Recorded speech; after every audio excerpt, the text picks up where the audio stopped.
Human sa nagkalain-laing security threat nga nasugatan sa pipila ka mga tunghaan ug establishmento dinhi sa Sugbo, Silliman University sa Dumaguete City sa Negros Oriental nakadawat usab og kulga Lunes sa gabii. Si Femari Dumabok sa report. Subay sa nadawat nga pagpanghulga, gipagawas ang tanang mga estudyante, faculty ug mga staff sa Silliman University. Gisirad-an ang tanang gate sa tunghaan aron way makasud nga mga sibilyan. Gisirad-an usab ang Hibard Avenue.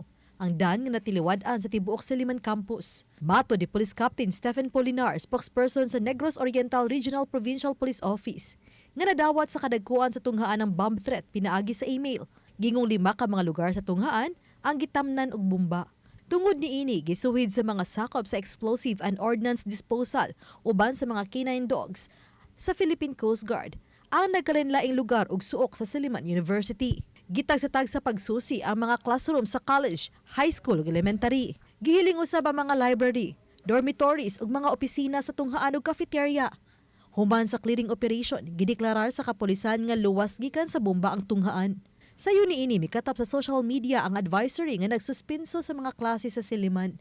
Apan sa official advisory sa tunghaan, gilagway ang mikatap nga advisory nga fake. Gisuwayan pa sa GMA News nga makuha ang habig sa tunghaan. Gipahibaw ni Polinar nga lakip sa ilang gisusi kung ang fake advisory may kalambigitan ba sa bomb threat. Gisusi pa usab sa PNP Cybercrime Division ang tinubdan sa email nga nagpahibaw sa bomb threat.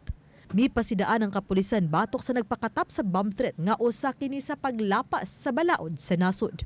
Yes sir, no, ang bomb threat is not a it's not a joke sir, no.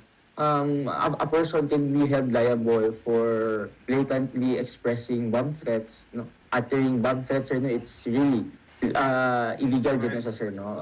There is a sanctions, sir, no, and penalties to those who, and imprisonment, sir, no. Sukad kagahapon hangtod karong adlaw gihimo ang ilang klase pinaagi sa online. Uban ni Clans Gabutin, Femari Dumabok, Balitang Bisdak.